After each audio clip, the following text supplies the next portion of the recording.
por favor. Muito obrigado. Então, gente, vamos nos preparando, vamos solicitando a Luciana que cante uma música bem bonita para nós. Vamos acompanhá-la. Farei depois uma pequena prece. Sugiro que todos vocês tenham um pouco de água para que ela seja fluidificada para si e para quem mais vocês quiserem oferecê-la, tá bem? Luciana.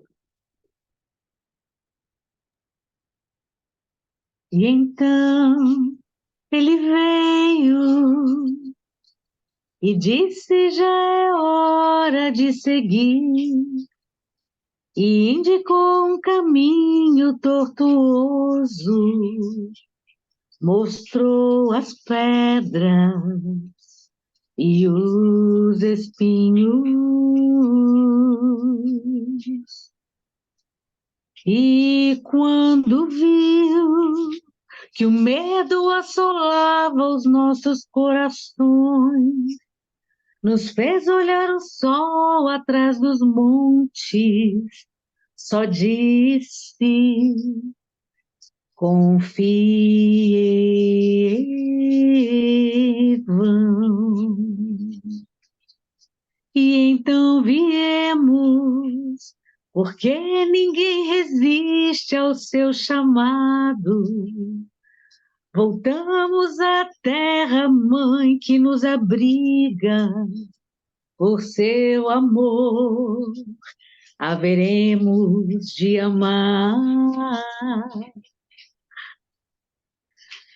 E ao final da luta, ele haverá de estar nos esperando e erguerá a voz ao Pai num hino, e então dirá: eis os teus filhos, enfim, em paz. E então viemos, porque ninguém resiste ao seu chamado.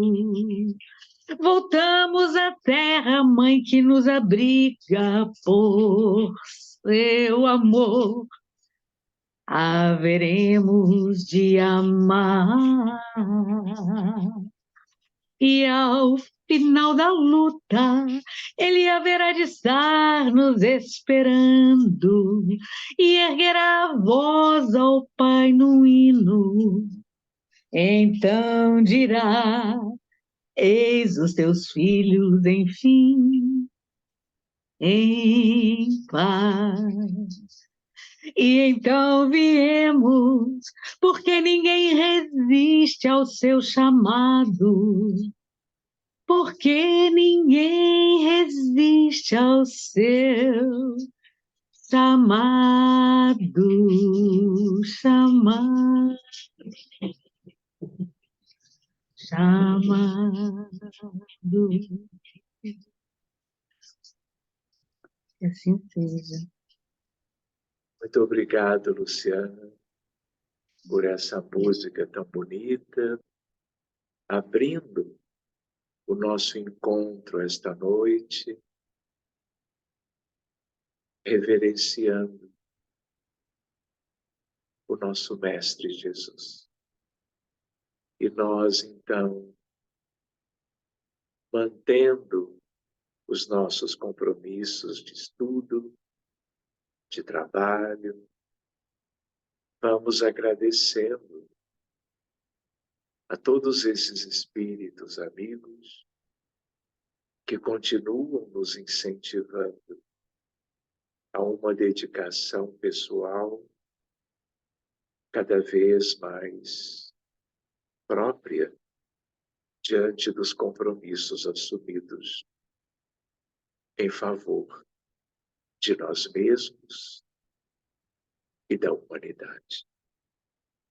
Nós vamos solicitando ao Senhor da vida, bem como a toda esta pleiade de espíritos queridos que estão em franca atividade no mundo dos espíritos, tendo em vista tantas necessidades e tanto sofrimento na Terra.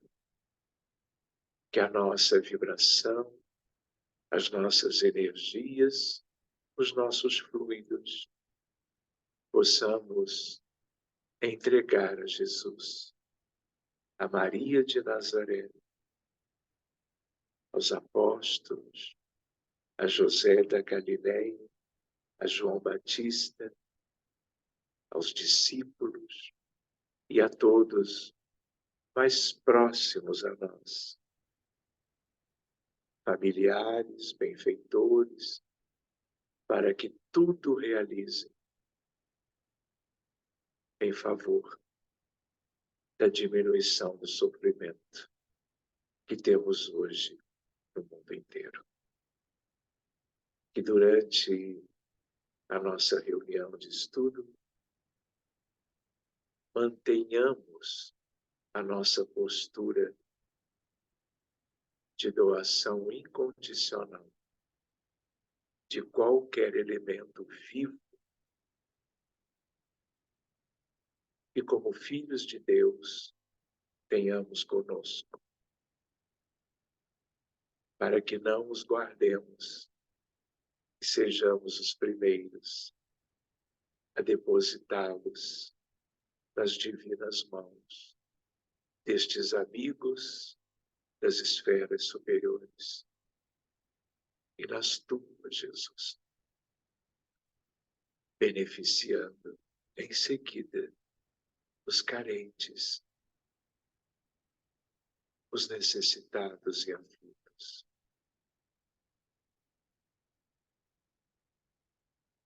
Seja na nossa vizinhança, seja do outro lado do mundo, onde quer, a quem quer que tudo isto gentilmente possa chegar. Muito obrigado, amigos queridos, e que assim seja, que o estudo da noite seja bem proveitoso. Agradecidos, nós vamos iniciando a reunião sobre a mediunidade. Obrigado a todos, que assim possa ser. Muito bem. Então, meus amigos, nós hoje combinamos de fazermos um estudo procurando vincular as questões da mediunidade a Jesus, aos apóstolos, aos discípulos, ao Evangelho do Mestre, a boa nova de Jesus, e poderíamos ampliar no sentido do Novo Testamento. Então, é um tema que sai um pouquinho da nossa apostila. Nós vamos deixando o estudo dela de lado somente hoje, para tratarmos de algumas questões que possam ser úteis para nós no campo da mediunidade, mas procurando ligá-la às questões de há 2000 anos.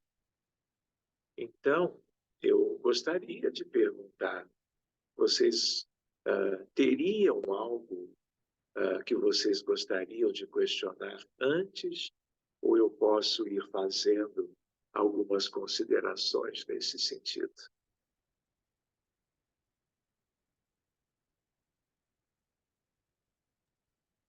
Doutor Sérgio, Georgette falando, eu gostaria de te perguntar se o senhor podia falar um pouco sobre a mediunidade dos apóstolos, que eu não tenho muito conhecimento, mas eu acredito que muito após a morte de Jesus, o Pedro, os outros começaram a curar outras pessoas. Como que essa mediunidade desenvolveu?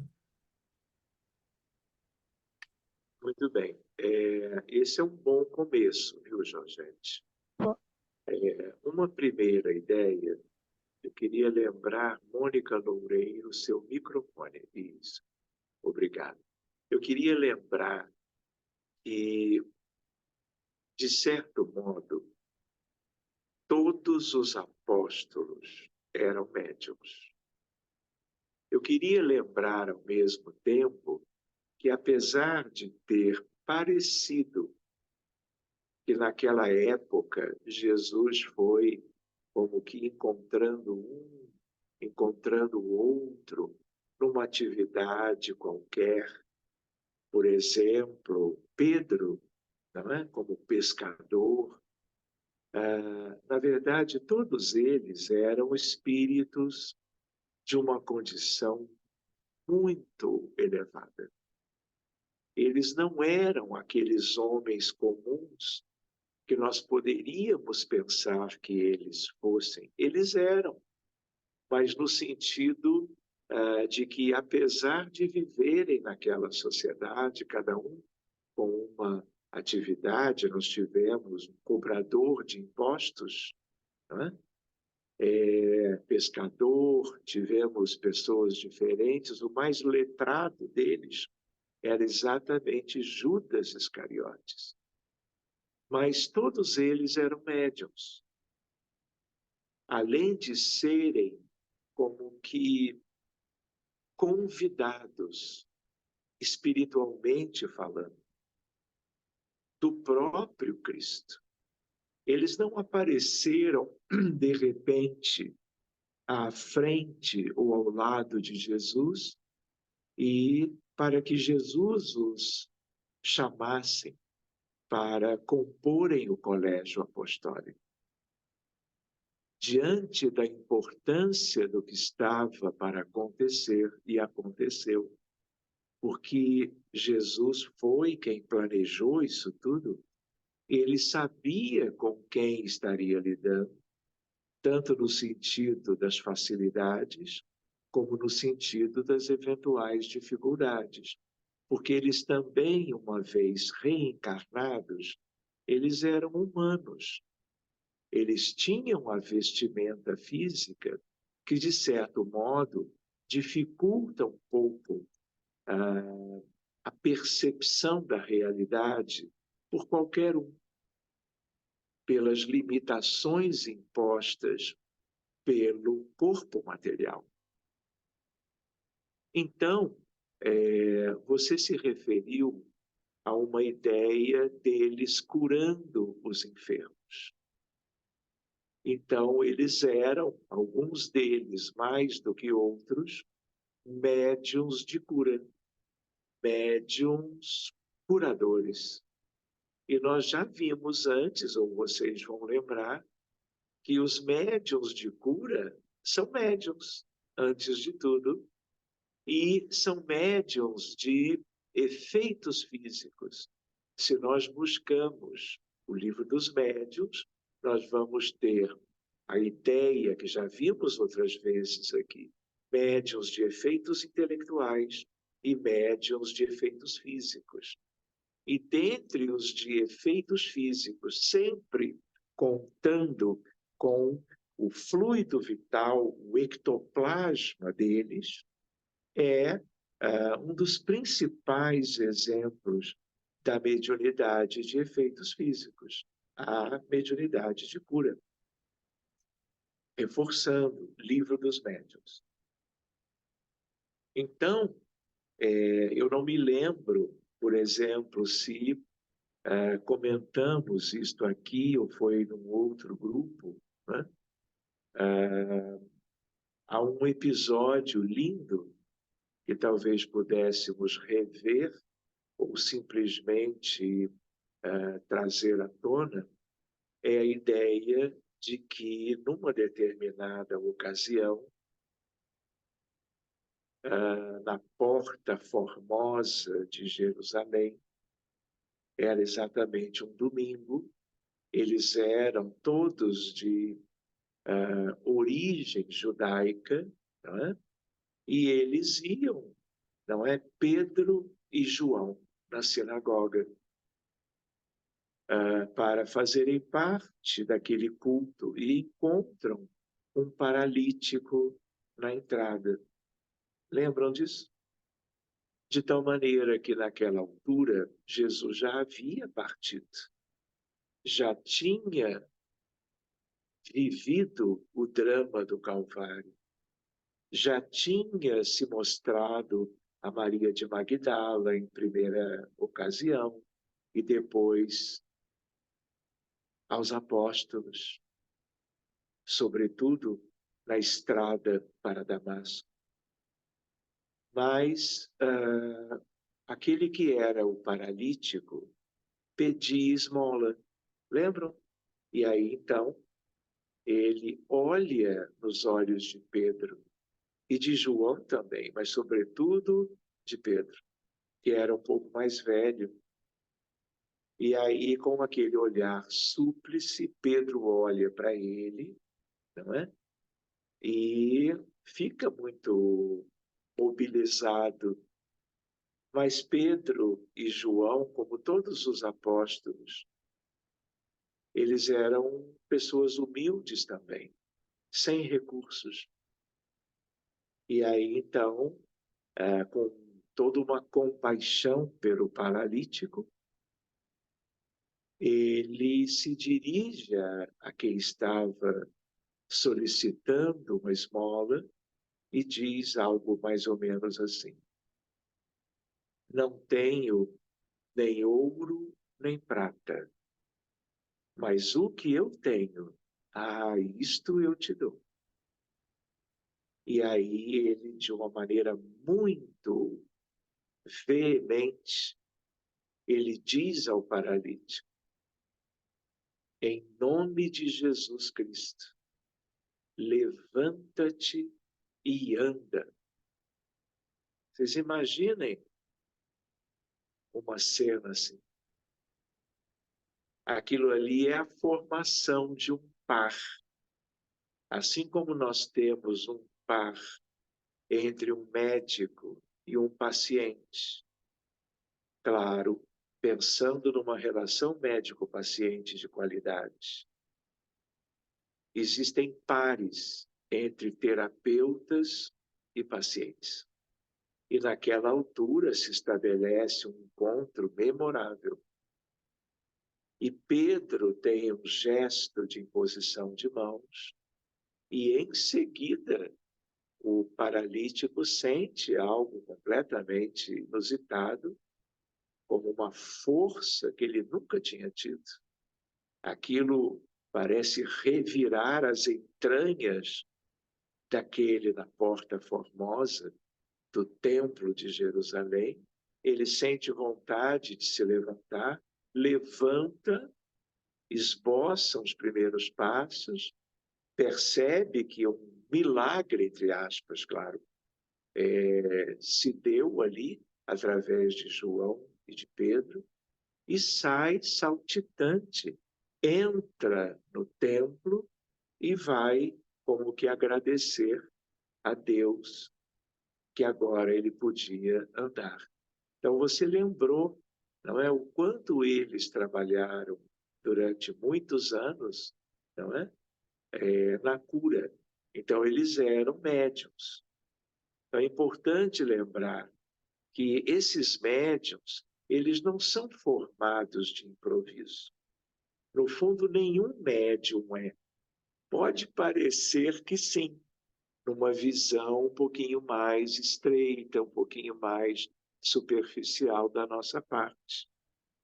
Mas os médiuns, tanto os missionários como eram os apóstolos, únicos. Únicos num certo sentido, porque todos faziam parte do colégio apostólico.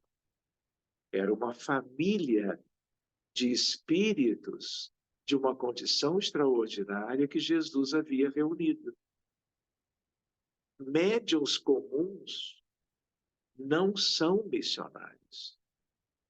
Médiuns comuns também podem ter se preparado há mais tempo, podem estar retomando atividades mediúnicas iniciadas em outras vidas, mas a imensa maioria numa mediunidade de contribuição para os benefícios da espiritualidade invisível serem espalhados em graus diferentes de benefícios e de atuação para as comunidades, para as pessoas, mas esses médiuns são muito comprometidos de vidas passadas, coisa que os apóstolos não eram.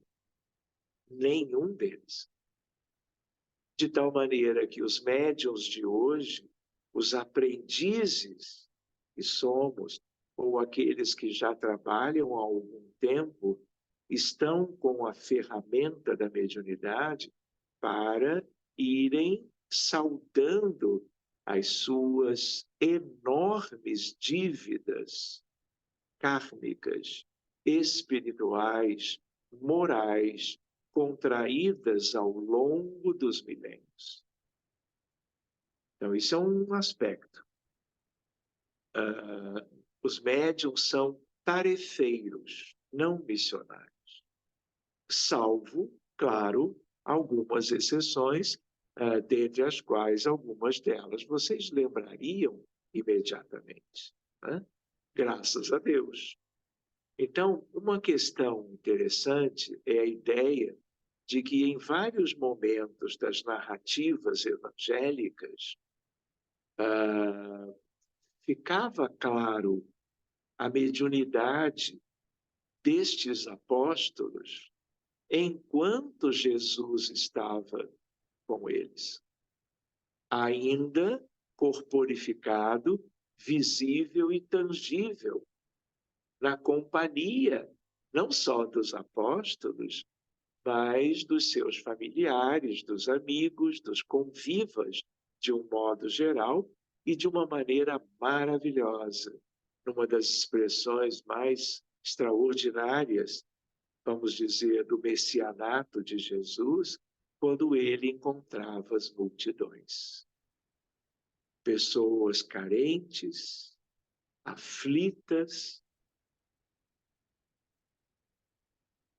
muitas vezes muito pobres e doentes, precisando da assistência de Jesus, da assistência de espíritos extraordinários, também de primeira grandeza, que acompanhavam Jesus o tempo todo, sobretudo naqueles 3 anos em que ele, na apresentação ou na aparência de um homem adulto, fez, vamos dizer, a parte principal do seu trabalho. Vale a pena nós nos lembrarmos, tendo em vista o que você, Georgette, lembrou, dentre os 12 apóstolos, 4 deles eram médiuns psicógrafos. Então, eles já eram. Não tinha centro espírita para a preparação de médiuns como nós temos hoje.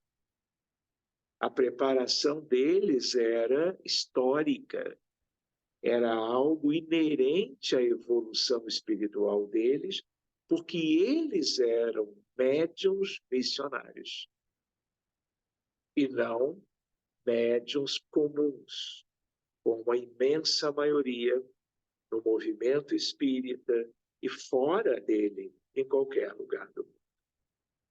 Então, quem eram os médiuns escreventes, psicógrafos? Mateus, Marcos, Lucas e João.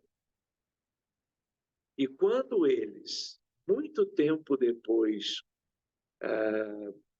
do afastamento, eu diria, de Jesus, décadas, é que eles foram escrever, cada um no seu lugar.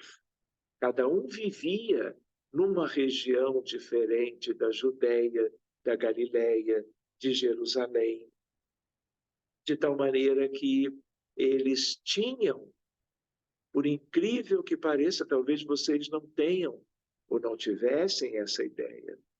Eles eram médiuns de uma equipe extraordinária, a equipe de Jesus.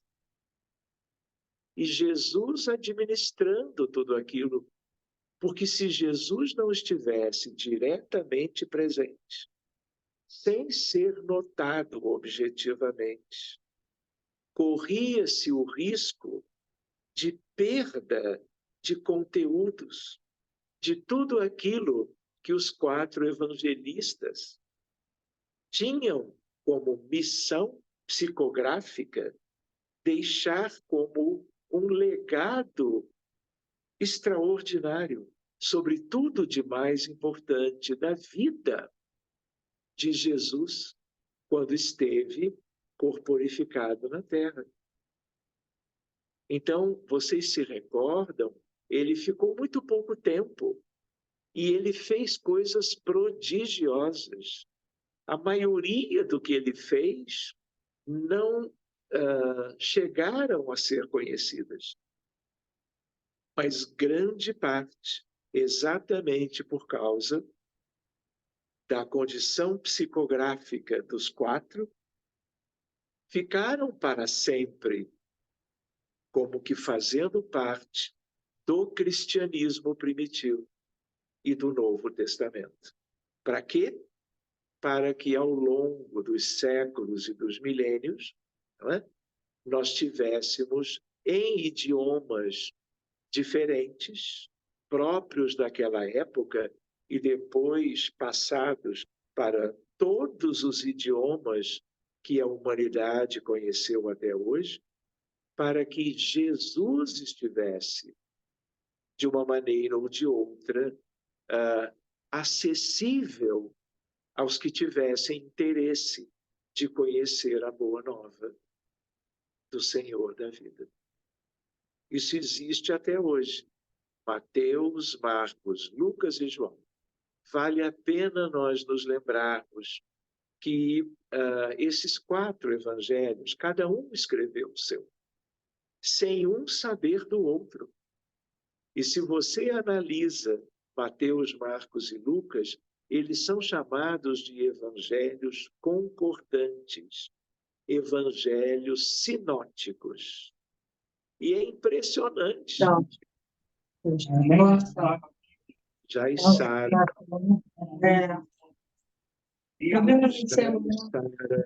microfone aberto. Obrigado. Então, a ideia de que eles são concordantes era como se eles estivessem juntos, mas eles estavam quilômetros separados. Mas o que era o que os juntava para um resultado concordante entre os 3? Por que era importante que fossem concordantes? Para que fossem devidamente valorizados pelos primeiros cristãos até hoje. Porque se cada um dissesse uma coisa, alguém poderia questionar: qual que eu vou seguir se são tão distintos? Então, era importante que eles fossem sinóticos. Por outro lado, era importante, não é, que nós entendêssemos que por trás dessa concordância estava Jesus, organizando o trabalho destes 3 médiuns, para que as fontes fossem as mesmas, a linha de orientação fosse a mesma e os conteúdos principais também. Ou seja, dentro da estratégia do mundo maior, esse era um aspecto importante para que os milênios passassem e aquilo tudo continuasse sendo valorizado, como será valorizado daqui a 5, 10 mil anos. O que pode mudar são aspectos da interpretação, do entendimento. Até porque, de Jesus até hoje, dos apóstolos até hoje, dos evangelistas até hoje, houve uma série de interpretações muito boas, especialmente nos primeiros 3 séculos, mas depois, o que nós tivemos? Interpretações equivocadas. Houve toda uma humanização, com toda a precariedade do entendimento humano, quanto à essência do cristianismo que estava ali. Por isso que, numa determinada altura, não é? Nós tivemos, lamentavelmente, as cruzadas. Tivemos questões tão sérias que Jesus envia Francisco de Assis, séculos depois, e diz na Porciúncula: Francisco, é preciso reconstruir a minha igreja. Não é a igreja templo de pedra, é a igreja no sentido do conhecimento dos conteúdos que ele havia deixado. E vai Francisco e faz isto, a começar como um exemplo extraordinário de humildade, ao contrário de todo o orgulho, todo o egoísmo, toda a ganância daqueles que se disseram, vamos dizer assim, continuadores do cristianismo, só que agora com a rotulagem do catolicismo. Então, isso é um aspecto. A outra questão que talvez fosse boa de lembrar é a ideia de João, do evangelho não concordante. Não concordante, não sinótico, em termos, porque ele é, como os 3 outros, Mateus, Marcos e Lucas, cristianismo puro. João, o discípulo amado, o mais jovem e aquele que antes havia sido, lembram? O profeta Daniel, da profecia do Filho do Homem, já comentada por aqui antes. E esse que é um médium extraordinário, é claro que ele sempre o fora. Claro que durante a peregrinação de Jesus, na companhia de todos os apóstolos, vinham questões bem humanas, nada mediúnicas, entre eles, porque eles estavam encarnados. Houve episódio curioso quando Jesus vai um pouco mais à frente, eles ficam para trás e eles debatiam entre eles do tipo: qual de nós será o melhor no reino dos céus? E ali eles mostravam um pouco da sua condição humana, como que um querendo ser um pouquinho melhor do que o outro, mas aos olhos da espiritualidade. Isso não era próprio, não é, de apóstolos inspirados. E numa altura, eles apertam o passo, chegam a Jesus e perguntam ao próprio Senhor. E o Senhor responde algo para eles não esquecerem nunca mais. No sentido, olha, o vosso trabalho, nada depende disso. Enfim, eu queria lembrar para vocês, então, que a mediunidade deles era antiga, no sentido de espíritos preparados. Por quê? Porque a mediunidade, ela precisava ser valorizada. Desde a vinda de Jesus, em todas as ocasiões em que a influência benéfica dos espíritos, de maneira velada, oculta, pudessem deixar claro para a cristandade, para os cristãos de então primeiro e depois mundo afora, que há um mundo espiritual que nós não vivemos sem ele, que nós podemos transitar para cá e para lá, fazermos inúmeras questões pertinentes às nossas realizações humanas comuns, mas o essencial para o progresso da humanidade depende da mediunidade. A mediunidade, ela não é algo assim, que o Espiritismo trouxe, não é? Que Allan Kardec se preocupou.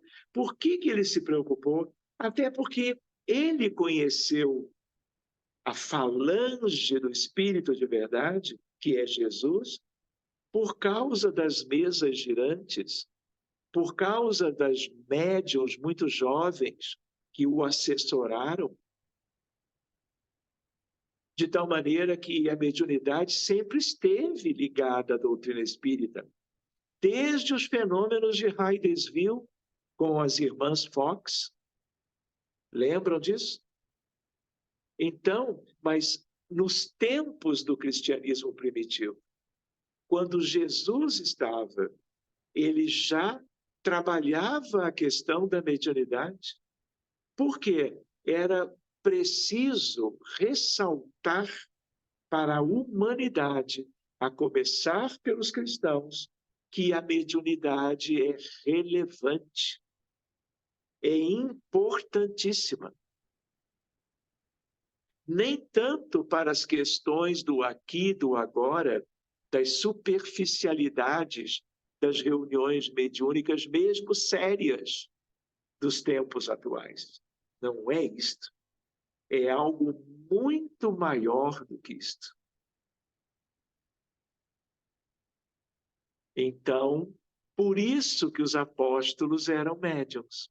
Por que João, que foi aquele que era mais jovem, que foi o único que não desencarnou de um modo mais sofrido por a questão de violência da parte de criaturas cruéis que perseguiram os apóstolos?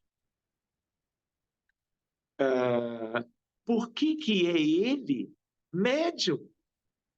Ele exilado na ilha de Patmos, na Grécia, achando já velhinho que ele ia morrer a qualquer hora e que ele já tinha feito o que era devido, numa altura. Não é que Jesus vai até ele, não é que Jesus vai como uma coisa extraordinária. Claro que sempre é, da parte dele, extraordinário. Mas Jesus nunca esteve longe de nenhum dos apóstolos, muito menos dos 4 evangelistas. E é aí que ele vai acompanhado de um centurião e ele é visto por João. E aí João interroga, ele não entende que ele está vendo o Senhor, que ele conhecera antes do Calvário, claro. João andou com Jesus para cima e para baixo, como quase todos os outros apóstolos. Quando Jesus visitava a multidão, todos estavam lá, e os discípulos, em grande parte também.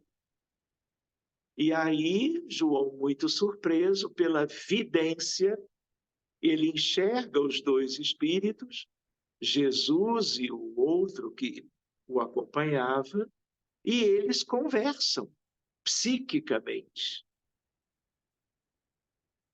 por causa da mediunidade de João. E é um encontro tão importante, facilitado, possível pela mediunidade de João, que aquilo cria um aspecto derradeiro do Novo Testamento.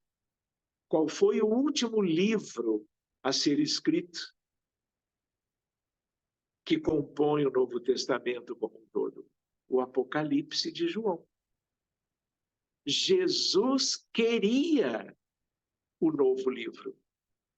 Jesus queria falar para a humanidade e se utilizou da mediunidade de João, da mediunidade de vidência, audiência, ou clara audiência, e de novo das questões da psicografia. Então, queridos, isso é muito sério. Eu queria lembrar com vocês um episódio que é altamente relevante em relação ao nosso tema. Posso falar? Muito bem, eu estou vendo uma mãozinha levantada. Quem sabe eu falo depois. Eu não sei se é a Vanessa ou a Priscila. Tem uma mãozinha ali. Fique à vontade, seja quem for.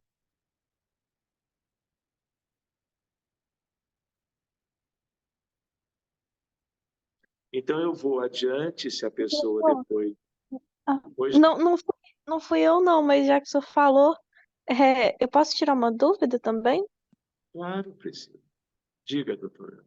Com relação os apóstolos, eles voltaram a reencarnar como médiums também? Olha só, a pergunta é boa também, Priscila. Eles reencarnando, não há como não serem médiuns de novo. Por quê? Porque o nosso tema é esse: a importância da mediunidade para consolidar as etapas da evolução da humanidade, sob a responsabilidade de Jesus. Então, não faria o menor sentido, eles já tendo sido, né, Priscila e amigos, médiuns há 2000 anos na companhia do Messias, e voltando, como voltaram, numa época qualquer, não serem médiuns. Seriam o quê? Não que não pudessem ser, como foram, com suas atividades profissionais, eventualmente escritores, artesãos, pessoas de seres humanos com atividades quaisquer. Mas só para citar exemplos, Priscila, se nós falávamos agora há pouco do apóstolo João, João volta, primeiro que ele já era um profeta, Daniel, da profecia do Filho do Homem e de outras. Então ele já era um médium profético antes de ser João, o discípulo amado. O discípulo amado volta como Francisco de Assis. Médium extraordinário. Talvez uma das figuras mais inspiradas do ponto de vista de presença da espiritualidade superior.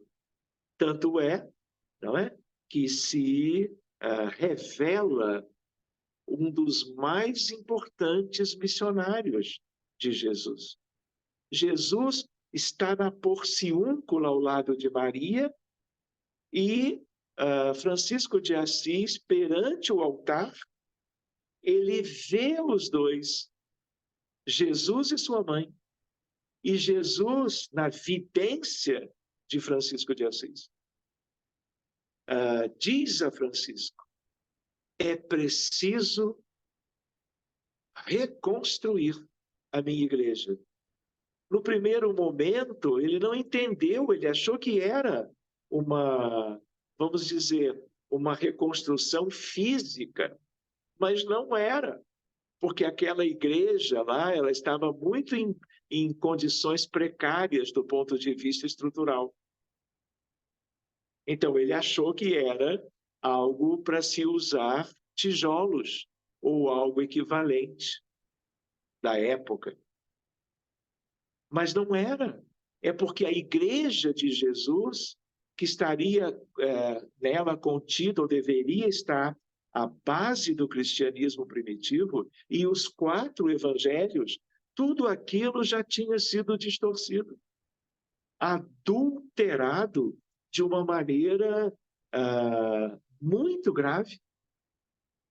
E ele usa, o Cristo vai até Francisco, e pela mediunidade de Francisco, ele deixa muito claro que ele estava ali em mais uma missão. Vejam que coisa extraordinária. Daniel, João, Francisco de Assis. Médiuns os 3. Quer ver outro exemplo, Priscila? Pedro. Existe uma perspectiva, não é? De que Pedro, apóstolo, seja, voltando, Pietro Ubaldi, de um conjunto de livros, sobretudo de A Grande Síntese, e vários outros que estão ali naquele armário. Outro dia eu posso mostrar cada um deles para vocês. De tal maneira que eu posso enviar para vocês hoje, por exemplo, independentemente de todos os livros que Pietro Ubaldi escreveu, quando Pietro Ubaldi escreve A Grande Síntese, o que acontece? Quem prefacia é sua voz. Quem é sua voz? É como uma alcunha de Jesus. Jesus com Pietro Ubaldi. Quem está ao mesmo tempo trabalhando com Pietro Ubaldi? Emmanuel. Porque são espíritos relacionados aos mesmos propósitos pela evolução da humanidade. Então, querem ver um outro exemplo? Judas Iscariotes, o discípulo ou o apóstolo escolhido por Jesus. Um dia podemos conversar isto. Jesus e Judas. Judas e Jesus. E aí o que acontece? Quando Judas Iscariotes volta, quem é ele no cenário da história da humanidade? Joana d'Arc? Eu ia oferecer uma caixa de bombons, mas você foi rápida demais, perdeu. Desculpa, doutor. Né? Eu tenho aqui jujuba, mas bombons eu já não tenho mais, mas você se antecipou. Eu estou brincando, Georgette, é só para lembrar que às Eu tô vezes rindo. as caixas são prometidas, viu? Mas reparem que coisa extraordinária, gente. Os mecanismos da evolução. Judas é um espírito maravilhoso.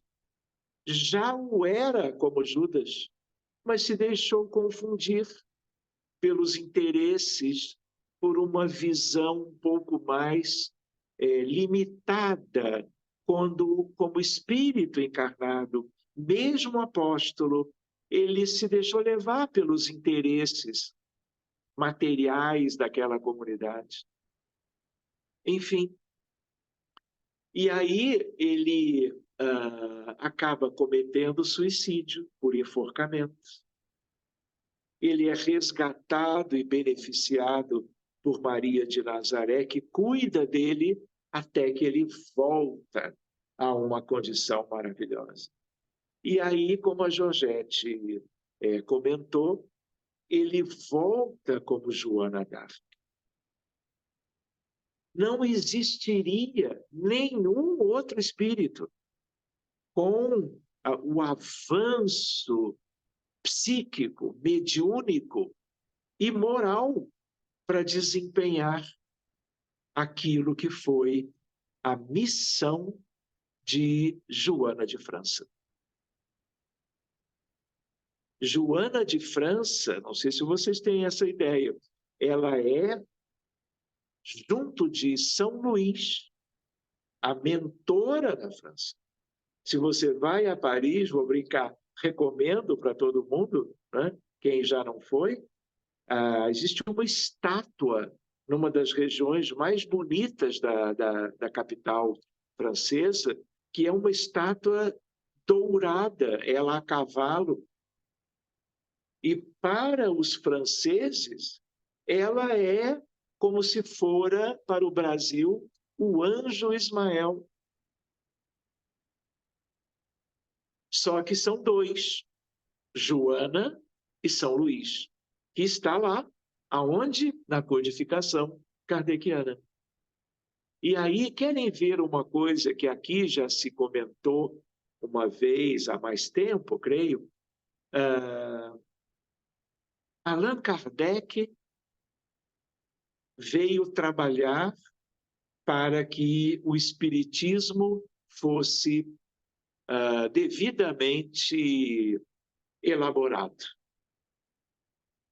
Então, ele era o grande missionário de Jesus, há um pouco mais, 200 anos atrás. Ele nasceu no 3 de outubro de 1804. E aí, o que acontece? A França precisava ser preparada para o advento do Consolador. Não foi o Cristo que prometeu o Consolador? Eu preciso um dia enviar algo que explique para vocês todas as coisas, porque não adianta eu falar de certos temas, porque naquela altura dele, há 2000 anos, ninguém ia alcançá-lo, acompanhá-lo no entendimento. Então, já conhecendo a humanidade completamente, ele diz, olha, eu vou enviar aquele que vos explicará todas as coisas relevantes. Esse é o Consolador. Quem é o Consolador? A doutrina espírita. O conjunto da literatura com Kardec e os espíritos da codificação. Então, esse advento lembram das 3 grandes revelações. As tábuas da lei, os 10 mandamentos com Moisés. Lembram disso? A primeira grande revelação. A segunda grande revelação, o Cristo e os evangelhos. A boa nova de Jesus. E a terceira, a doutrina espírita. Então, na França, era como que o lugar da preparação. Só que o que acontece? Uma sequência de eventos históricos para que a França pudesse ser preparada. Lembram? Já conversamos isso. Qual foi o primeiro aspecto? Joana, a missionária de Jesus. A volta de Judas Iscariotes, em plena capacidade mediúnica. Por que era importante uma pessoa com uma mediunidade extraordinária, que Judas já tinha e que só se aperfeiçoou nos séculos seguintes? Por quê? Porque Jesus estava com ela. Os maiores benfeitores estavam com ela. Por quê? Porque era necessário toda uma mudança. E naquela altura, a Inglaterra dominava a França, subjugando-a. Mas eram os franceses que receberiam Kardec, e não a Inglaterra. Então era preciso separar uma comunidade da outra.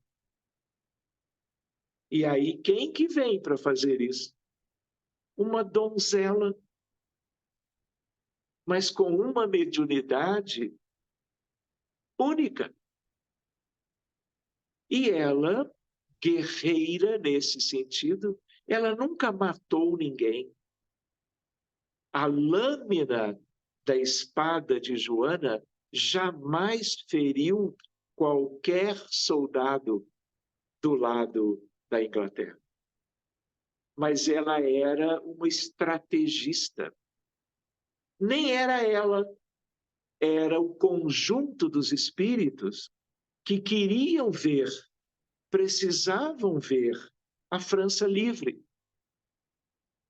E não é que ela fez o que era devido. Por causa da mediunidade dela, não é? Um apóstolo voltando, ainda na pergunta da Priscila, de tal maneira que da forma mais branda, com menos violência, a França se torna livre. Por isso a estátua dela em plena Paris. Reverência dos franceses à sua donzela de Dom Remy, na França. Que mais? O que acontece? Depois que a França é liberada, qual é a outra providência?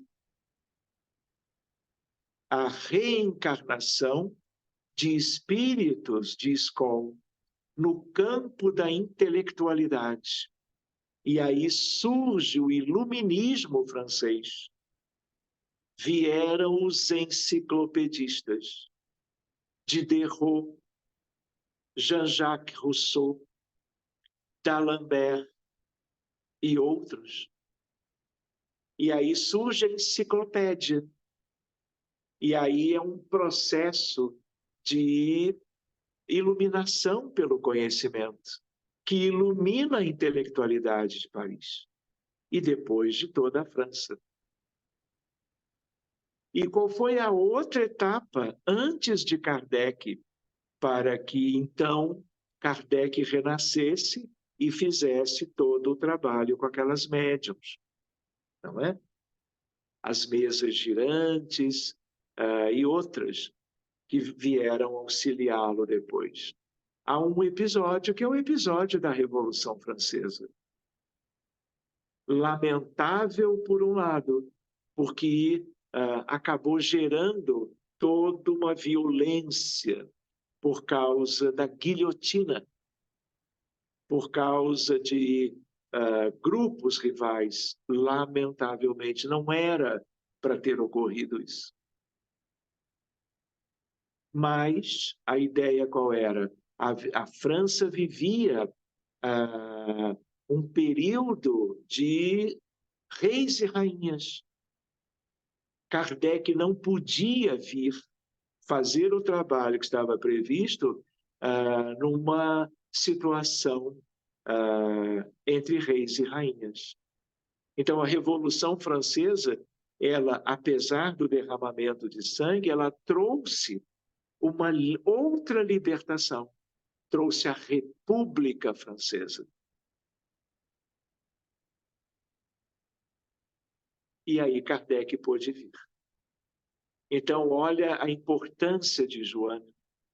Os próprios enciclopedistas eram médiuns, em graus diferentes, dentro da sua condição de intelectuais.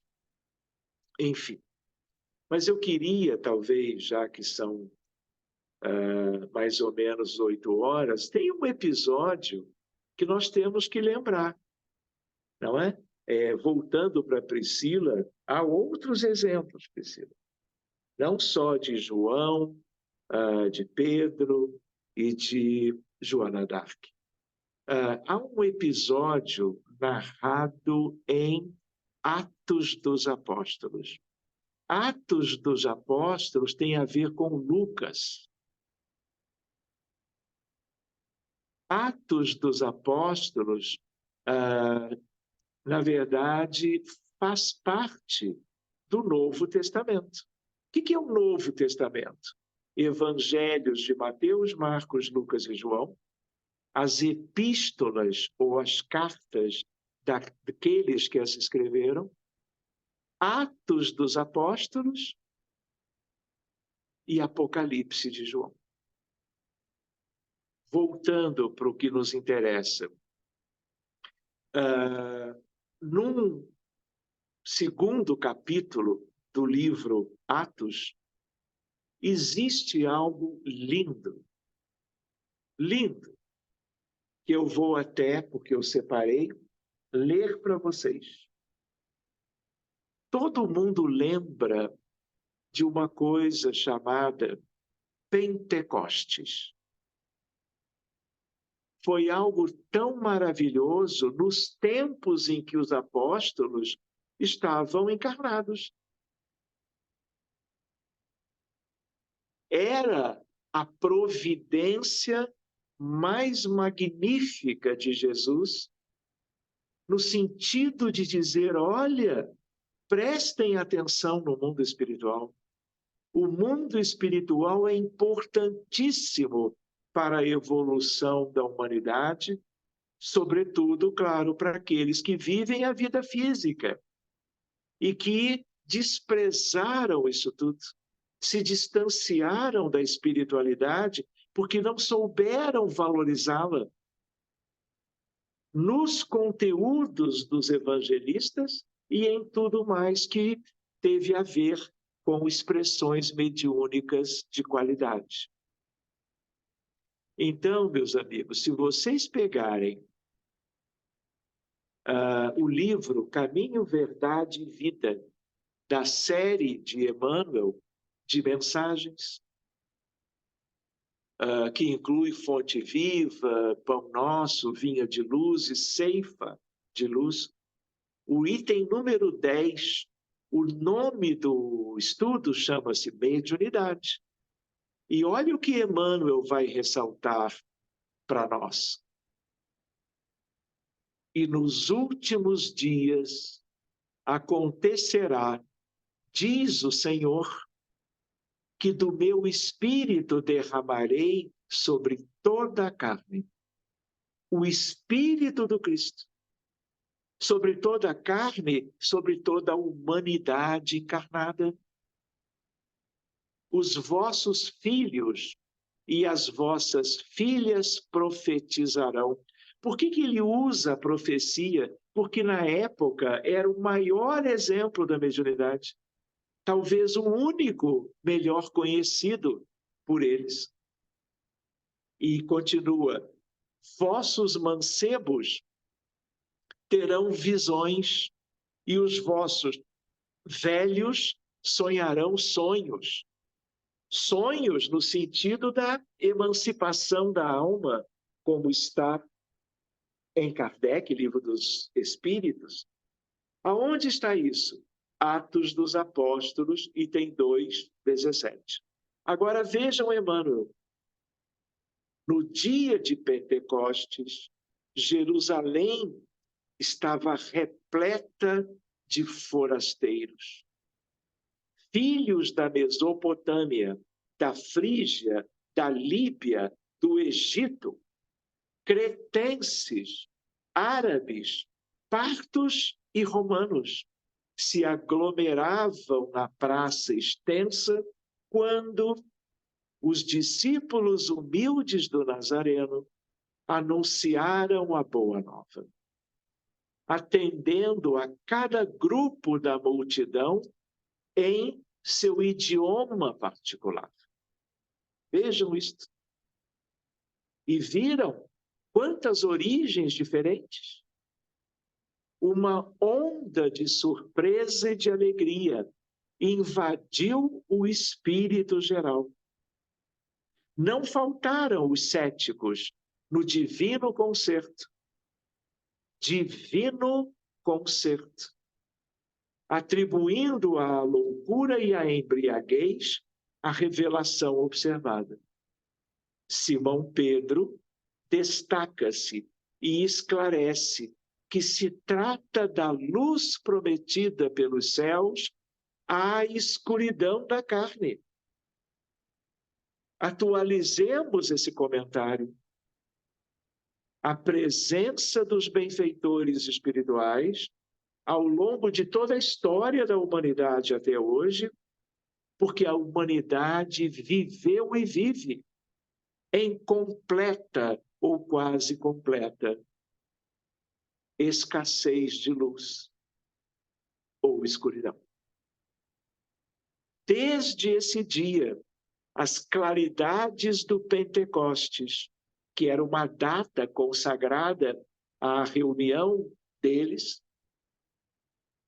a espiritualidade aproveita uma data de reunião para fazer a coisa acontecer, jorraram sobre o mundo incessantemente as claridades de Pentecostes. Até aí, os discípulos eram frágeis e indecisos, mas dessa hora em diante, quebram as influências do meio, curam os doentes, levantam o espírito dos infortunados, falam aos reis da terra em nome do Senhor. O poder de Jesus se lhes comunicara às energias reduzidas.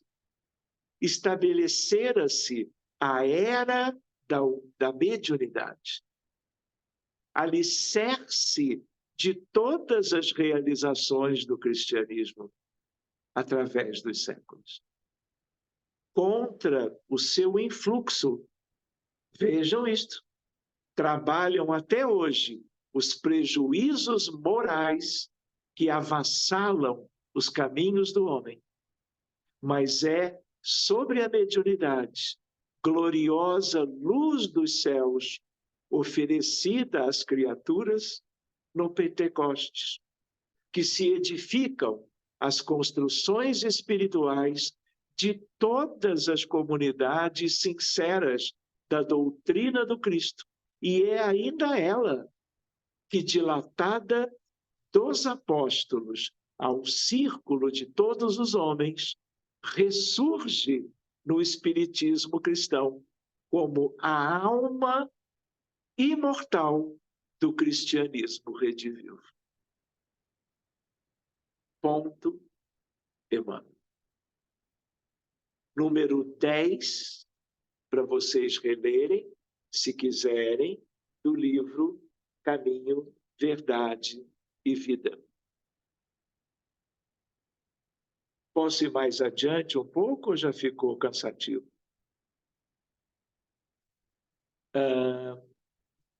Quem não conhece, deixa eu apresentar um livrinho amigo de um autor extraordinário chamado Caírbas Schutel, de São Paulo. É um livro, ele tem outros, muitos outros. Ele criou a editora O Clarim, em São Paulo, existe até hoje, e esse livro chama-se Parábolas e Ensinos de Jesus. E aqui a imagem bem conhecida de Caírbas. Ele não está longe.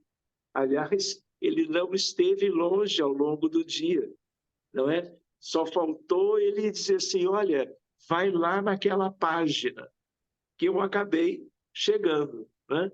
Então, se vocês vierem comigo, olha que coisa linda. Na página 344, olha aqui o título. Ó. Vou ler para vocês. Explosão da mediunidade. Simplesinho, mas olha o que Caírbas Schutel diz. Veja no contexto. Quando o homem valente, bem armado, guardar a sua casa, os seus bens estarão seguros. Mas quando sobrevier outro mais valente do que ele e o vencer, tirar-lhe-á toda a armadura em que confiava e repartirá os seus despojos. Sabe onde é que está essa frase? Em Lucas, capítulo 11. Agora vejam o comentário de Cair Barchutel. Parece-nos chegar... 1928, fui lá olhar no prefácio. Parece-nos chegado o tempo de o Espiritismo reivindicar os seus direitos alienados pelas seitas parasitárias que têm mantido a ignorância das massas e entravado o progresso da humanidade. Cremos que essa manifestação, mesmo em seus primórdios, será o grande acontecimento do século, assinalando uma nova etapa de progresso espiritual para os povos e as nações. A explosão da mediunidade, assinalada nas Escrituras como grande fator das manifestações espíritas, não só entre crentes, mas entre descrentes, não deixará de realizar-se. E o tempo vem próximo em que os religiosos de todas as religiões, vocês lembram, em Pentecostes, todos estrangeiros, de origens as mais diversas, de todas, do Oriente se reunindo? Olha a analogia com o que está em Pentecostes e com Emmanuel, recordamos, e o que ele traz aqui, em que religiosos de todas as religiões, católicos, protestantes, muçulmanos, budistas, ocultistas ou teosofistas, até mesmo os judeus intransigentes, ver-se-ão forçados a procurar a verdade que lhes se descortinará inteira. Qual é o elemento da luz? A mediunidade. Enquanto o homem valente, aí ele volta àquela citação de Lucas, eu vou pular. Esta doutrina, em seu cumprimento, realizará, sem dúvida, o mais alto desiderato espírita, solucionando a questão religiosa obscurecida pelos mercadores da fé e pelo menosprezo das gentes para com as coisas espirituais. Qual é o caminho iluminativo? A presença dos grandes espíritos por médiuns de boa vontade. A mediunidade que existe em estado latente em quase todas as criaturas humanas terá a sua manifestação espontânea e então, sobrevindo uma nova luz, que tem sido vedada pela classe sacerdotal, a sociedade desenvolver-se-á pelos sentimentos afetivos e fraternais de auxílio recíproco que a comunicação do Espírito lhe facultará. O momento atual denuncia uma ação decisiva do alto para resolver o problema. Não dizemos da unificação das crenças, mas da unificação dos crentes sob as sólidas bases da verdadeira fraternidade. Falamos desiludidos da unificação das crenças, pois é impossível que os guardas fiéis da fé avoenga, presos como estão aos interesses do mundo, possam render-se mesmo à evidência da palavra viva. A resolução desse problema vital não está afeta ao homem, é obra do céu. E o céu, em todos os momentos difíceis da humanidade, tem feito sentir a sua ação, por vezes de modo violento, o que não é dado ao homem prever. Não há dúvidas de que atravessamos um momento crítico. Em seu sermão profético, Jesus, após ter assinalado os pródromos da grande tribulação que precederia a sua vinda, lembra com a parábola da figueira que secou, o advento do reinado de Deus que virá substituir o reinado sacerdotal, transformando por completo a face moral e espiritual do planeta. A explosão da mediunidade, cujos elementos já se fazem notar em todos os lares, e ainda mais dentro das igrejas, repetimos, vai ser o acontecimento sensacional do século. A profecia de Joel, repetida por Pedro no cenáculo de Jerusalém, verá a sua ampla realização, pois, diz o Senhor, e finalizando, nos últimos dias derramarei do meu espírito sobre toda a carne. Vossos filhos, vossas filhas profetizarão, etc, etc, etc. Então, meus amigos, era isso que eu pensava de tentar recordar com vocês, com estes acréscimos, sobre a importância da mediunidade. Né? Então, como agora já são 8h20, semana que vem podemos retomar isto. Né?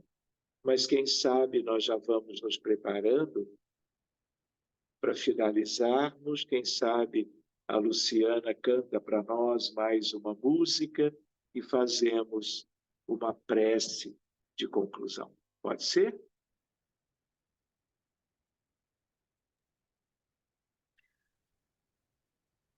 Mestre, bom estarmos aqui, reunidos bem perto de ti, no silêncio e na paz. Mestre, reunidos no amor, nós iremos ao Monte Tabor para enfim repousar. E nós cantaremos a mesma canção, unidos no mesmo coração. E nós cantaremos a mesma canção, unidos no mesmo coração. Mestre, ao sairmos daqui, nós iremos teus passos seguir com sementes nas mãos. Mestre, nós queremos plantar o teu reino em todo lugar e crescer como irmãos. E nós cantaremos a mesma canção, unidos no mesmo coração. E nós cantaremos a mesma canção, unidos no mesmo coração. Mestre, que assim seja. Que assim seja, Luciana. Muito obrigado. Então, queridos, sabendo que enquanto estamos estudando nas segundas-feiras, os amigos espirituais nos acompanham e procuram, da melhor forma, a assistência aos sofredores. Nós vamos dedicando, nesse finalzinho de reunião, o conjunto de tudo que foi estudado, do que foi lembrado, das músicas cantadas no início e agora. de toda uma espiritualidade que esteve vinculada à nossa temática de hoje, para que eles continuem visitando os necessitados, auxiliando os aflitos, e o nosso fluido mais útil possível, numa entrega a mais generosa que pudermos, moléculas sadias, irradiações de paz, de cura, tudo seja para esse mundo querido, tão cheio de dificuldades. Uma família numerosa, compondo os dois lados da vida. Senhor, as tuas bênçãos, o auxílio dos espíritos angélicos, aqueles outros todos que desde sempre te acompanham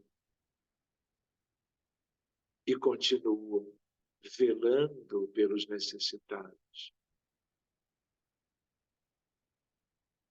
guardando para a melhor distribuição todas as doações da Mãe Natureza, das pessoas de boa vontade, daqueles que sonham ao teu lado por um mundo melhor e mais feliz. Que hoje, Senhor, enquanto ainda celebramos no calendário humano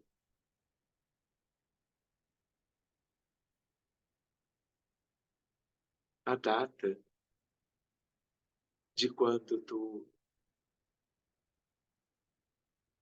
vieste ter conosco, a nossa súplica por todas as crianças e jovens, por todos os adultos, pelos idosos de 200 países, dos 5 continentes habitados, de tal sorte que, em sendo contigo, nenhuma cidade, nenhuma aldeia, nenhuma tribo, nenhuma condição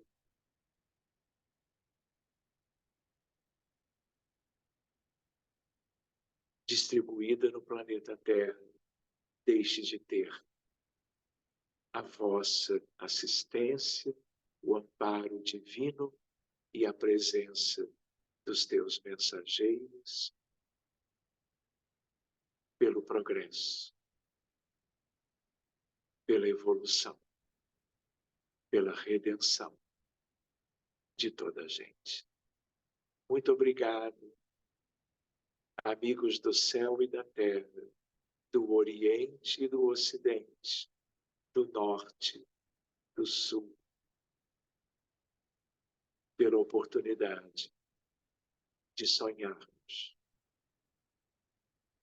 com a terra redimida e feliz logo ali adiante. Obrigado a todos e que assim seja. Ele veio, pão da vida, luz do mundo. Tinha um olhar quente e profundo, e solene tinha voz. Ele veio, mãos vazias, desarmadas, nem escudos, nem espadas, só amor por todos nós. Toda noite sem estrelas, ele ilumina, e as nuvens mais escuras ele desfaz. Ele veio e agitou a nossa alma e tirou a nossa calma, mas nos trouxe a sua paz, mas nos trouxe a sua paz, mas nos trouxe a sua paz.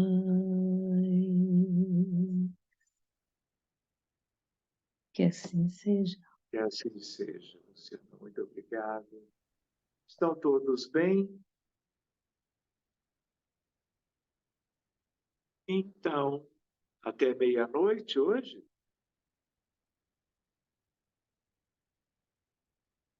Pelo sorriso da Mônica, eu acho que ela toparia, né?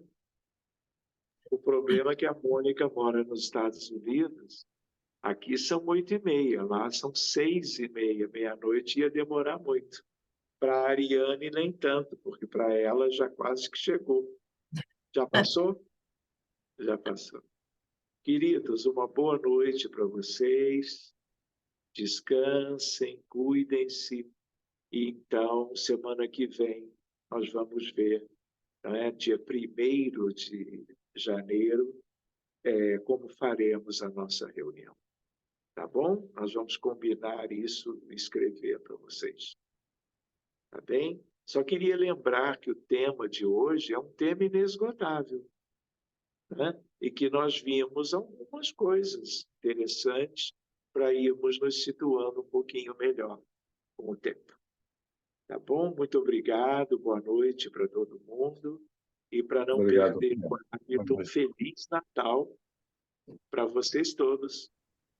Boa noite, muito obrigada. Feliz Natal. Boa noite, Boa Mônica. noite.